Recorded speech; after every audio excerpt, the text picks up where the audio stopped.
Reading Robert Jordan's Wheel of Time.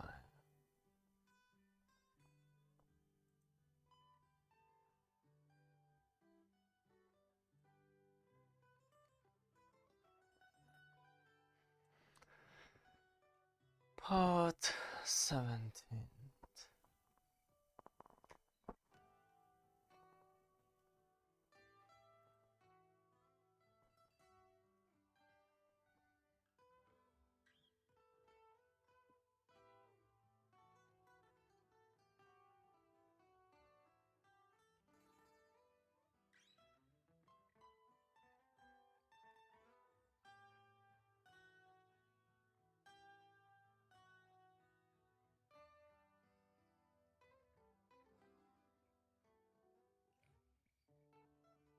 The Hit.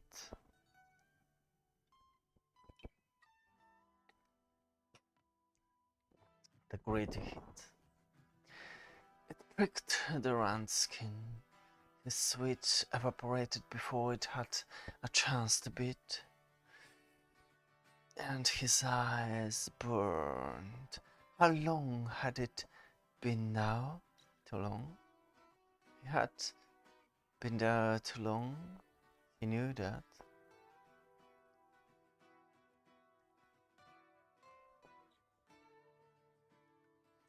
And this was a dangerous place. He knew that too. And not just because some of the thorns that made up the maze walls and practically sliced open his fingers.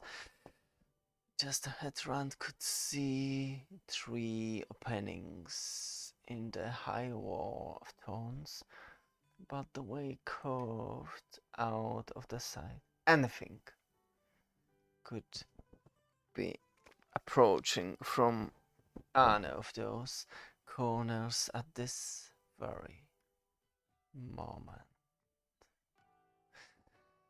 So one way was as good as another one. Rand remember hearing once that could get out of a maze, but always turning in the same direction, so he turned right. And when the choice came up, he turned right again. And then...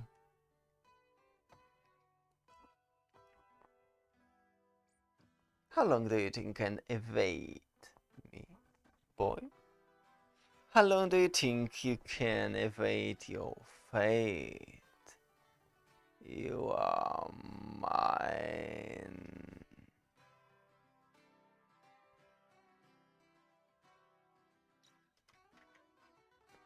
Light, help me. Light will not help you, boy. The eye of the wall will not serve you. You are my hound, and if you will not curse at my command, I will strangle you with the corpse of the great serpent. A dream. This is a dream.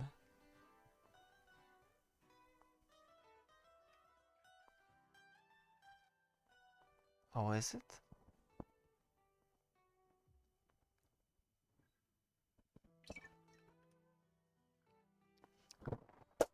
Oh, a dream. Rand could feel smooth wooden planks under his hands. Thick planks. Rigging creaked in the night. He was on the spray. It was over. For another night at least. Without thinking, Rand put his finger to his mouth. At the taste of blood, he stopped breathing. He squinted in the dim moonlight and saw a bit of blood form on his fingertip. Blood from the prick of a thorn.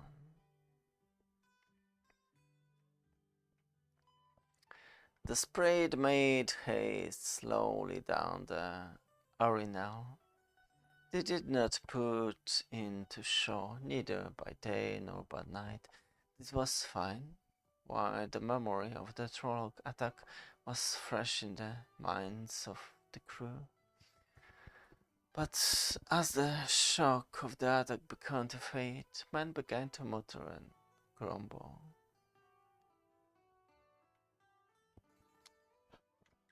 Tom did his part in diverting the crew from thoughts of mutiny.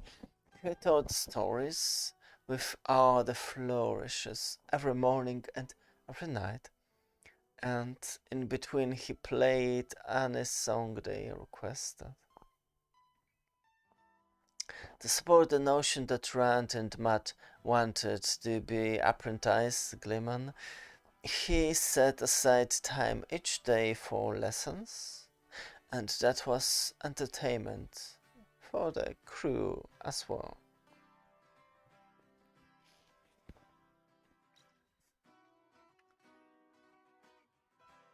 A good part of each day Rand spent leaning on the railing, staring at the shore. It was not that he really expected to see Gwyn or any of the others suddenly appear on the riverbank, but the boat travelled so slowly that he sometimes hoped for it. They could catch up without riding too hard if they had escaped. If they were still alive.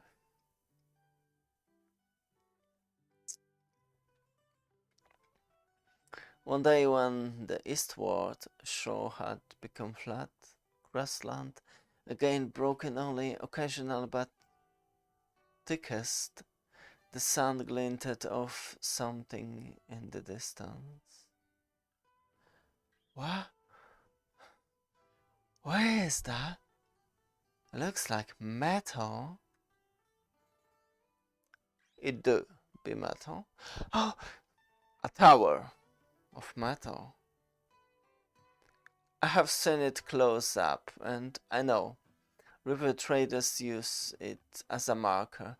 It will be 10 days from Whitebridge at the rate we go. What's that you say? A metal tower? Aye. Shining still by the look and feel of it, but no sign of rust.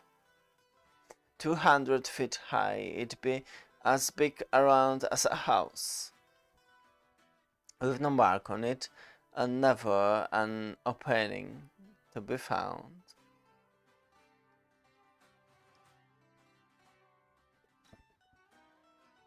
I bet there's treasure inside.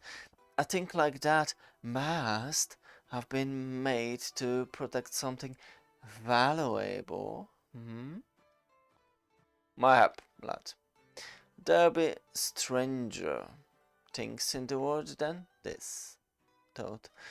On Tremalking, one of the Seafolk Islands, there will be a stone hand 50 feet high sticking out of a hill, clutching a crystal sphere as big as this vessel. There'll be treasure under that hill if there'll be treasure anywhere. But the island people want no part of digging there. And the seafolk care for naught but sailing their ships and searching for the Coramor, their chosen one. Aldic, how far is this Tremalking?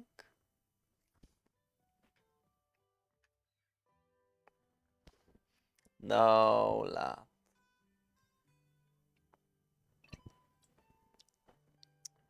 It no be the treasure that makes the thing in the world.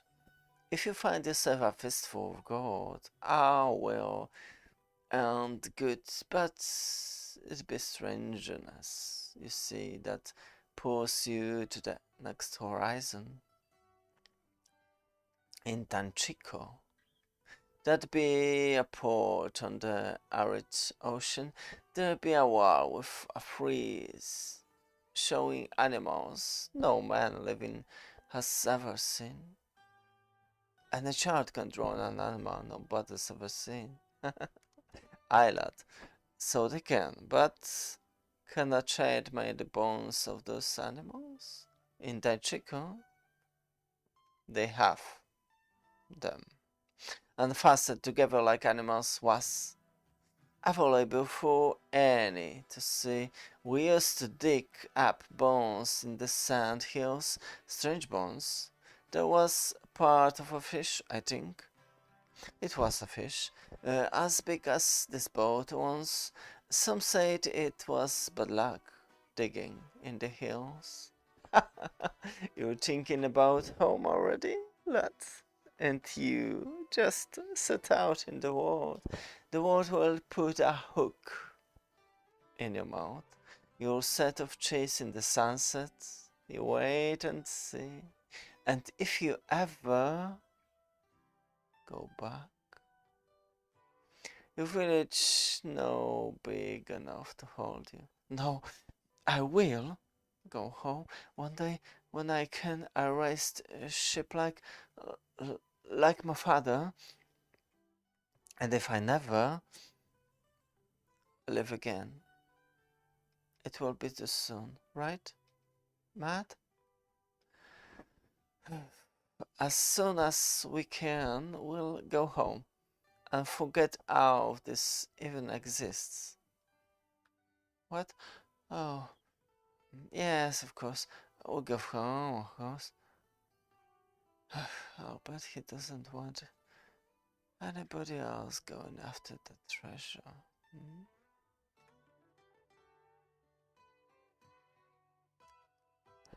4 days into their trip downriver, found round atop the mast. 50 feet above the water, the spray rolled gently on the river, but as high up as he was, that easily rolled made the top of the mast sway back and forth through the wide arcs. He had been as high as this before in the trees back into the rivers, but this time there were no branches to block his view, and he felt free.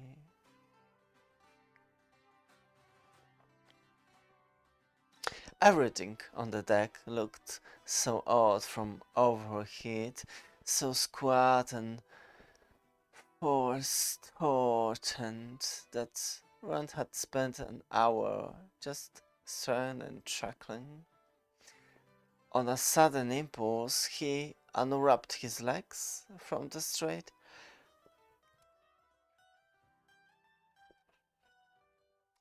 raising the mast, balancing himself against it, and this way it was gone.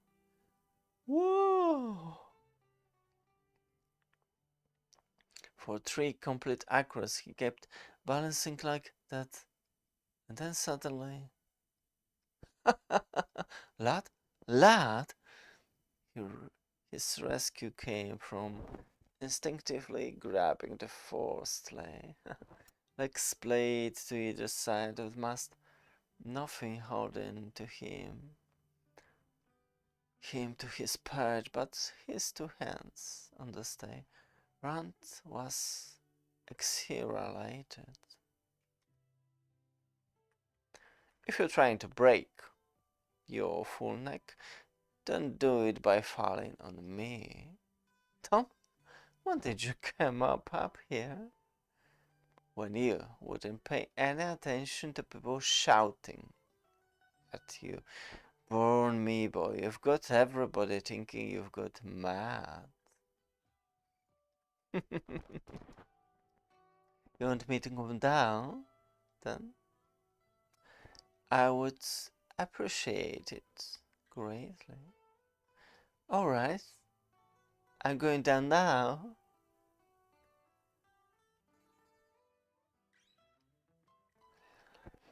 And they come down, Rand did, making his way down from the mast in an ostentatious manner, making the most of the tumbling tricks that Tom had taught him and Matt during the journey. When he landed, scattered applause rose from the crew.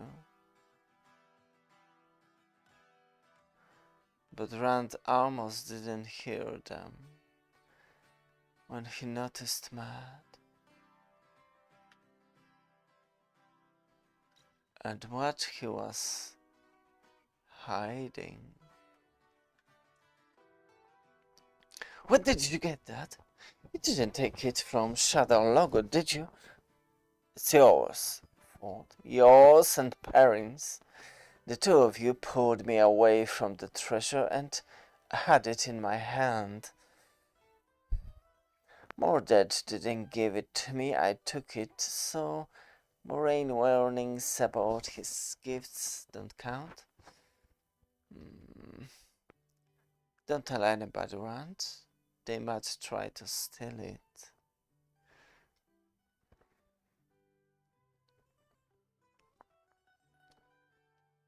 Not Domon, not Tom, not anybody. We're the only two left from Emond's Field, Rand. We can't afford to trust anybody else. They're alive, Matt. Egwene and Perrin, I know they're alive. I keep your secret, Todd. Just the two of us. At least we don't have to worry about money now. We can sell it for enough to travel to Tervalon like kings. Of course. If you have to, just don't tell anybody until I say so. I say I wouldn't. Listen. Have you had any more dreams since we came on the boat, like in Verlon? This is the first time I've had a chance to ask without people listening. Maybe? What do you mean, maybe? Either you have or you haven't. Right, I have. I don't want to talk about it. I don't even want to think about it. It doesn't do any good. Good news, everyone. I managed to convince the captain you aren't crazy. That fool stunt of yours was part of your training. You slided down the rope to the mast-head, but you're lucky it didn't break your full neck. I slid down that? I didn't know you had such a good head for heights, Matt. We might be able to play in Ilion, or Abodar, or even Tyr. People in the big cities in the zone like tightrope. Orgasms like war. Artists. We're going to Tar Valon at the moment. Lad, but tomorrow?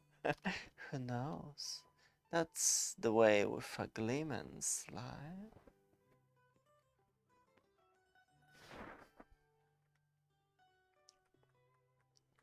For 3 days now, Perrin and Egwene had been traveling with Elias and the wolves, walking and riding south and east all day, stopping only when twilight thickened. Dapple, Wind, and Hopper, the three wolves, were seldom seen throughout. Each night they came to the fire for a time, and sometimes in the day they showed themselves briefly before vanishing.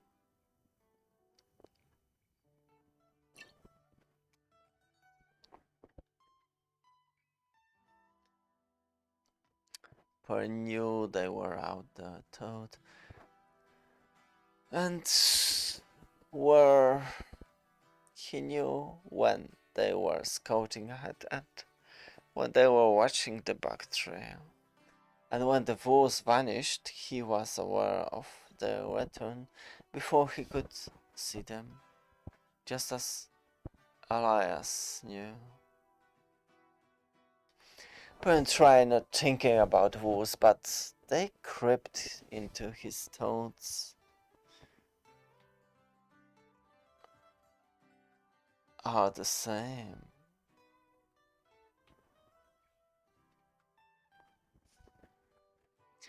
And he had not dreamed about Balsamon since meeting Elias and the wolves. His dreams now, as much as he remembered them upon waking, were the normal things, with one addition.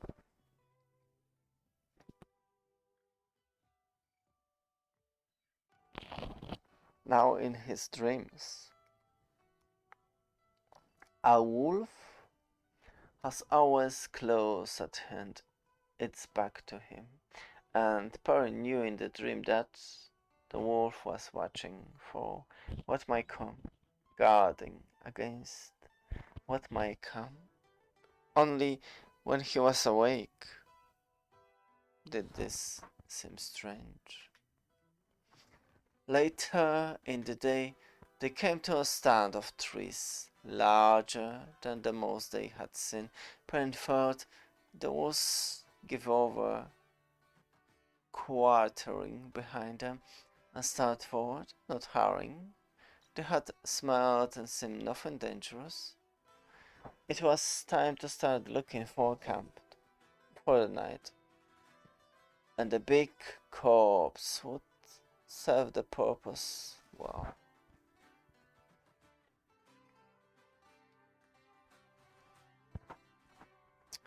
As they came to the trees, thought three mastiffs stopped short when they were in the open, but no more than 30 feet separated from the people, and the dark eyes kindled with a killing light.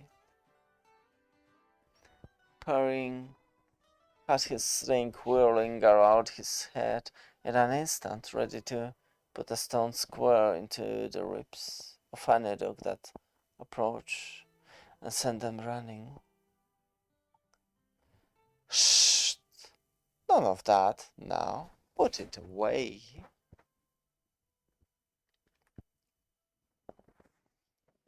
Abruptly, Elias raised one finger, shoulder high, then whistled a long, shrill whistle that rose higher and higher and did not end.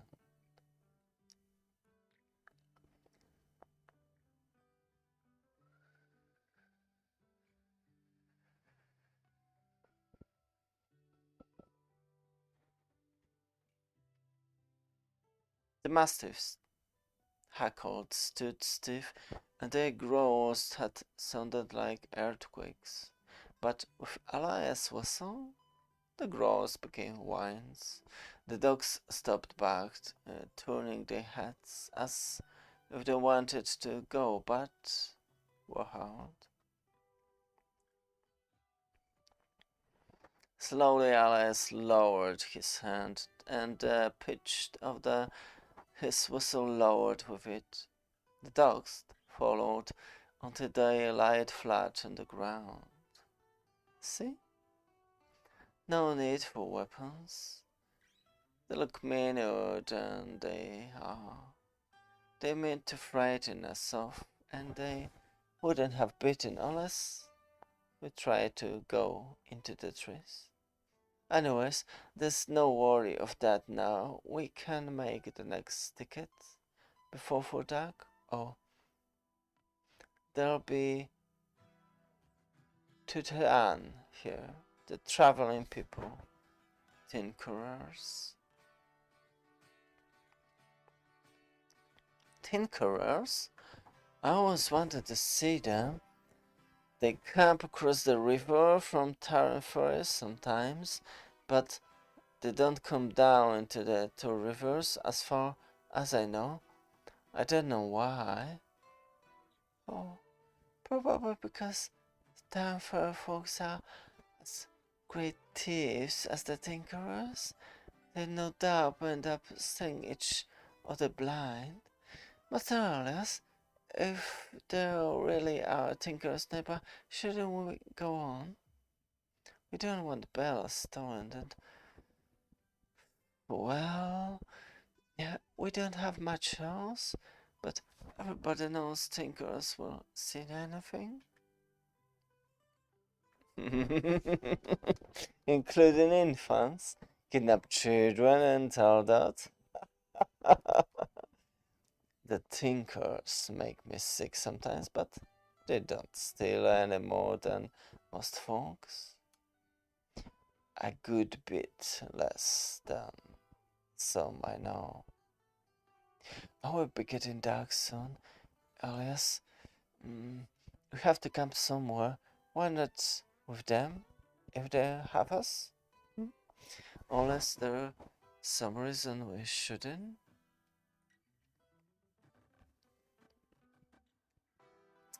May as well.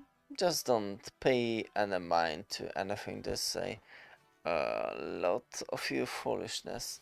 Most time the traveling people do things any which way, but at this time they set a store by formality, so you do what I do and keep your secrets. No need to tell the world everything. Elias led the way into the trees and walked surely, as if he knew the way, and near the center of the stand the tinker's wagon appeared scattered among the oak and ashes. Like everyone else in Emmonsfield, Perrin had heard a great deal about the tinkers, even if he had never seen any, and the camp was just what he expected, full of music and dancing.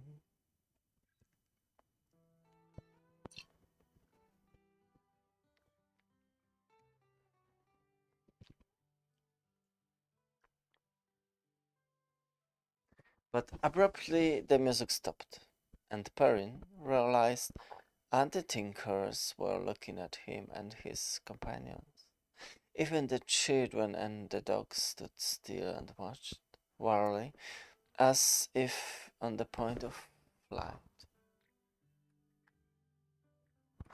For a moment there was no sound at all, and then an old man approached Elias and bowed gravely, a bow which Elias returned. "You're welcome to our fires. Do you know the song?" "You're welcome. Warms my spirit, Marty, as your fires warm the flesh, but I do not know the song." Then music still. "As it was, so shall it be.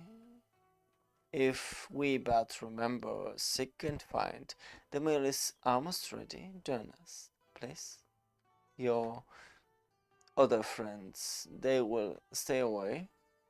They frighten the poor dogs, so they stay away, Ryan. You should know that by now."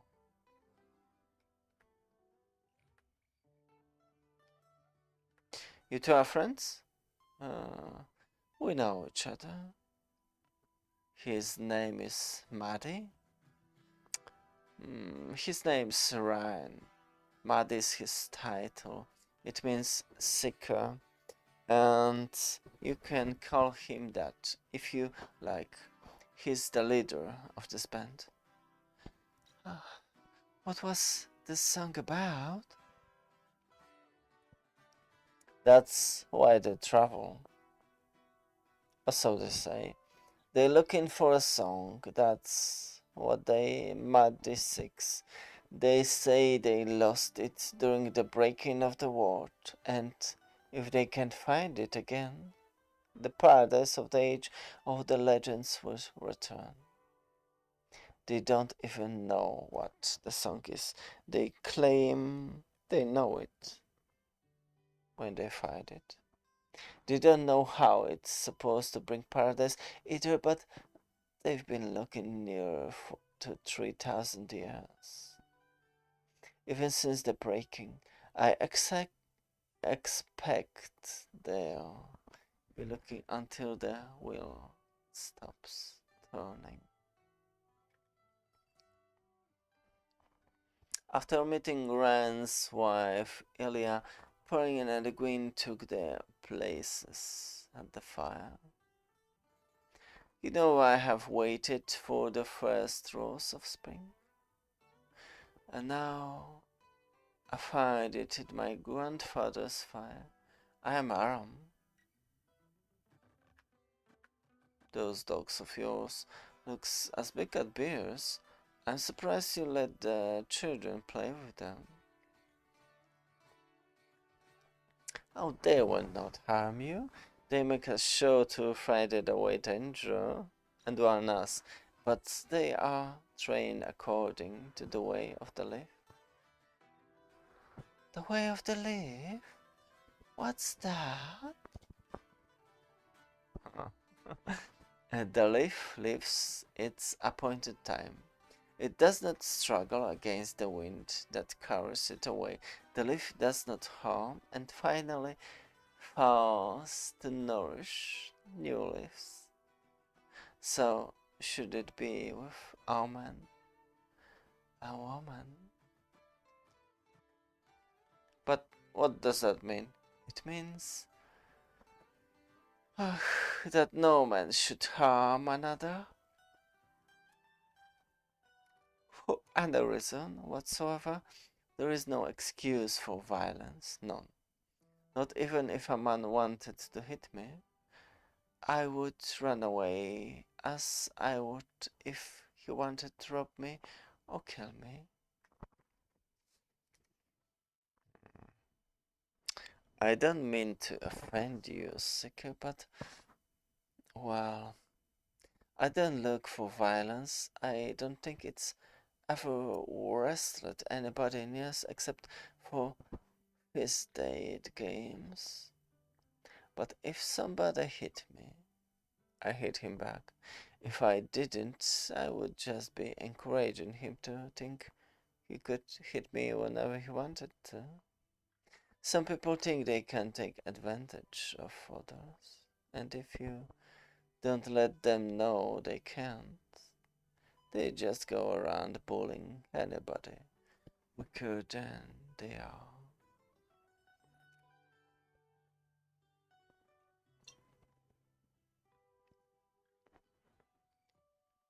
Some people can never overcome their baser instincts.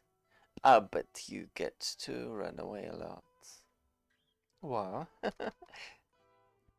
think it's interesting to meet someone who doesn't believe his muscles can solve every problem.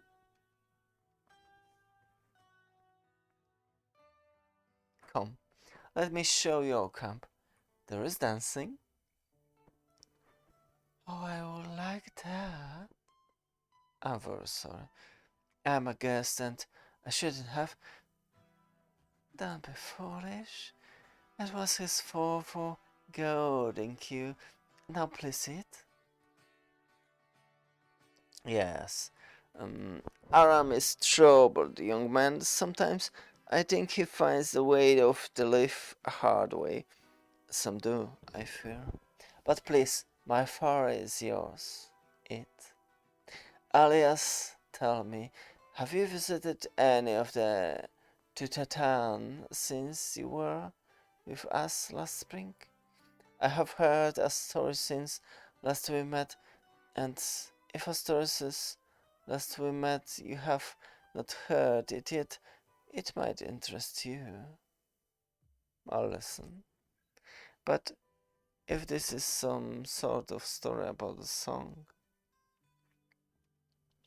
No, no, my old friend, not a song. I'm not sure. I know what it is about.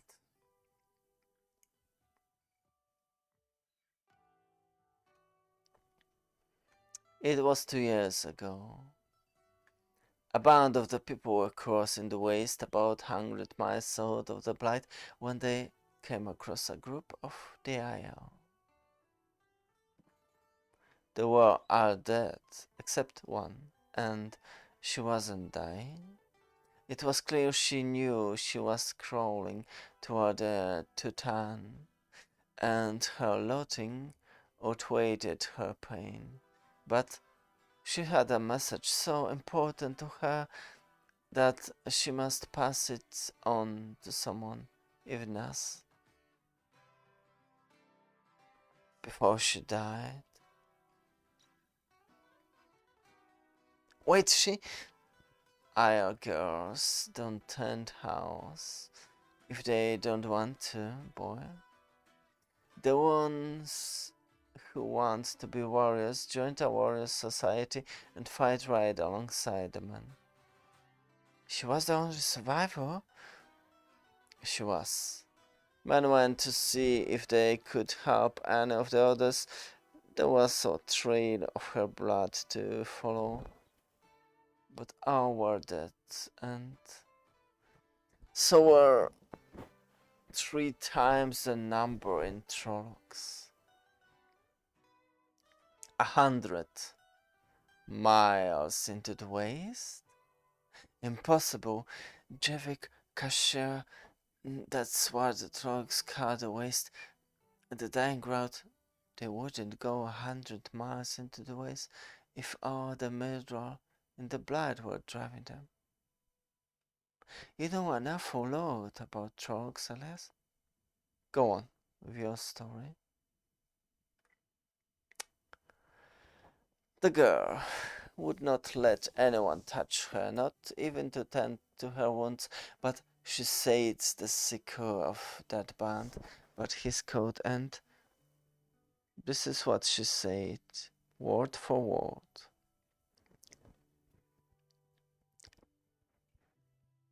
Leave the blinder means to blind the eye of the world.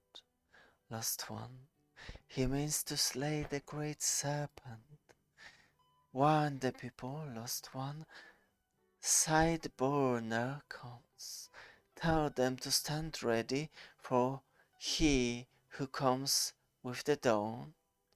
Tell him, tell him, tell him.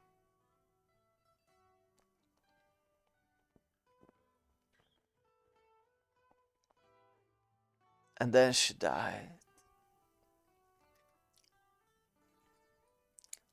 Live the bright and Sideburner are iron names for the dark ones. But I don't understand another word of it, yet she thought it important enough to approach those she obviously despised to pass it on with her last breath. But who? We are ourselves, the people, but I hardly think she meant it for us. Something they learned in the Blight, but none of it makes any sense. The Aya?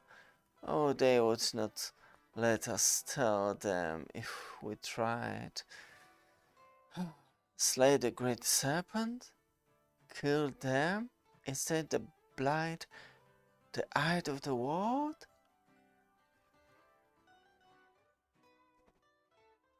I swear, say he's going to starve a rock. Maybe she was babbling, Rain. Wounded then, she could have lost her grip on what she was saying. Maybe she didn't even know who those Tutan were. She knew what she was saying and to whom she was saying it. Something more important to her than her own life and We cannot ever understand it. When I saw you walking into a camp, I thought perhaps we would find the answer at last, since you were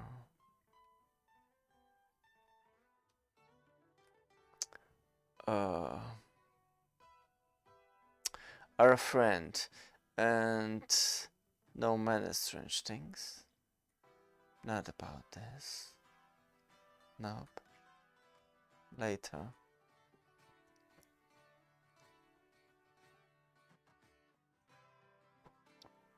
Well, I've been gone for a long time. Did you have fun?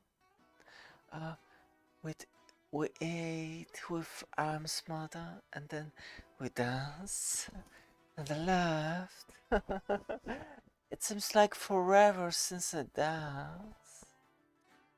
He reminded me of Will Ish in you always had sense enough not to let Will put you into his pocket. Hmm? Oh, Aram is a gentle boy who is fun to be with. He makes me laugh.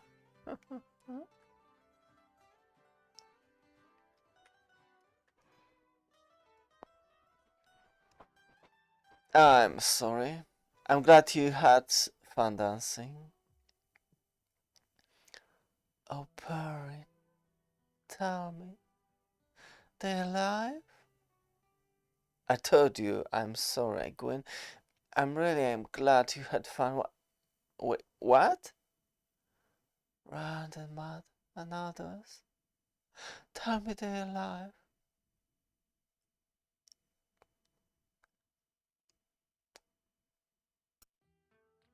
Good night, Perrin. Sleep well. They are alive. Good. This is what I wanted to hear.